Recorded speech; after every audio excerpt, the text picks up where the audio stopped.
This is comedian Rashid Bisiar from Harlem, Whattodoent Entertainment. And I remember when I did the worst comedy road gig. This is New Year's Eve, 2021. So this literally just happened. So I got booked to do a comedy show in the Poconos. And well, it wasn't the Poconos, it was somewhere in Pennsylvania. This dude from Harlem, he had opened up a comedy club in Eagle Valley, Pennsylvania. Right? So me and this other comedian, it's supposed to be a New Year's Eve show. This was his grand opening. His grand opening of the comedy club. So the comedian that drove me out there, he was like, yeah, this is grand opening and everything. He got us in a hotel, and I'm like, cool. So comedians know that if a producer puts you in a hotel, a lot of times they ain't gonna put you in the best hotel. They not. Depending on what they gonna pay you, like if they paying you good money, they definitely gonna put you in the best hotel. So I got paid a decent amount. So I got a deposit, and they gave me the other half when I did the show. So it was 2 shows. So we get out to the hotel where the new club owner put us up in. And I remember, like, when we were driving, I'm like, something's wrong with where we driving at. We get to the hotel. This hotel was like the White Castle of hotels. Now, anybody watching this know White Castle. White Castle don't even have commercials no more. So we get to the hotel, right? And I look around and I immediately say, oh, he got us. He got us. We walk in. So from my understanding, this club owner apparently had 5 rooms that were rented out for the comedians and whatever DJ he had coming. So we get there, we get the room, we go in the room. I go to my room, so me and this other comedian, we stand like 2 doors away from each other. I go in my room, I go in, I look around, and I immediately say, where did they hide the body? Because this shit looked like a crime scene.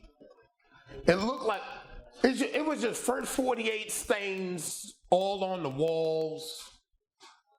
I don't know if you ever go in those hotels and they got that double room, there's like a door, and like you open that door and there's another door that you could go to. It was one of those, but it looked like a Rottweiler was chewing at the goddamn lock. So I was like, nah, this ain't doing it. So I said, you know what? Let me put my bag down and let me go take a shit just to add to the ambiance. I go in the bathroom. Shit is disgusting. This is the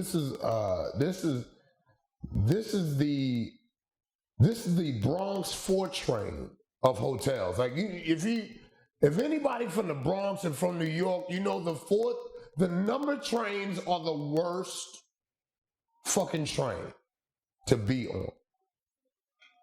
So I go in the bathroom, disgusting, just there's mold in the corners, there's a dirt ring in the tub. I'm like, somebody just took a bath and just left. Like they didn't even wash. So I said, you know what, let me just use the bathroom. I use the bathroom, I flush. Why does the fucking toilet stop up?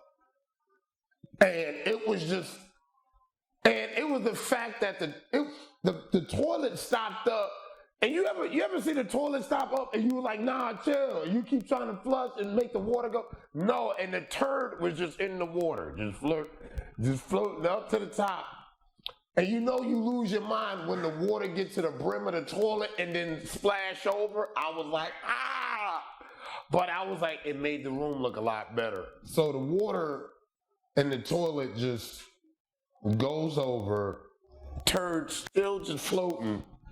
It goes on the carpet of the hotel room.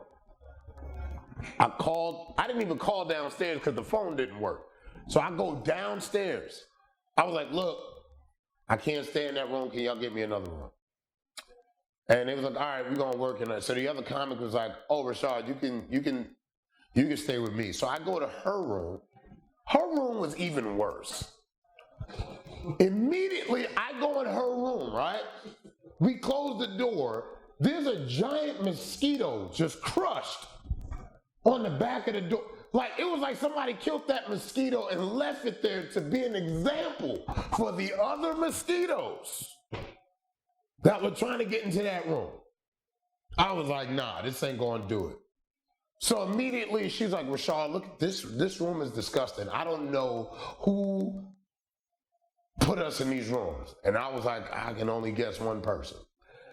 The dude whose club it is. So she was like, Rashad, go look in the bathroom. I go look in the bathroom. There's roach eggs in the corner of the bathroom. I was like, nah, we not staying here. So she lived in Jersey, so she was like, I'll drive home. I'll drive an hour home to go stay at my house and then come back the next day. Because she was like, I'm not dealing with this shit. I was like, all right, cool. So after that whole hotel thing, we get to the club. The show's supposed to start at 8 o'clock. We get there professionally at 7:30. We get to the club. These niggas were still building the club. Like they were still they were still putting the club together. Let me show you what they was doing. I seen a nigga come out with the little trolley shit that had the rocks and everything, and they were still putting the club together. And we show up, we like, yo, where's this owner, right? Where's this owner at?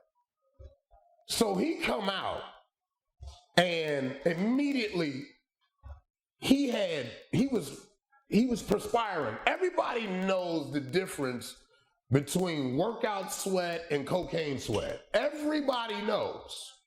This was clearly blue magic sweat he had coming down his face. So I go to shake his hand. I'm like, hey, I'm Rashad. I'm one of the comedians. This nigga go, hey man, look, all right, look, here, take this broom, go inside and sweep. He wanted me to sweep up some of the debris inside the club that was not complete. I was like, yo, what the hell is going on? So I wind up not sweeping because I'm the talent. I didn't sign up to build the club and then perform in it. I didn't sign up for that. So he's stressed out because the club not finished, and this is supposed to be his grand opening. It's New Year's Eve. It's New Year's Eve in the middle of fucking nowhere in Pennsylvania. I go back in. Because he goes in, and we're outside, we wait like 20, 30 minutes.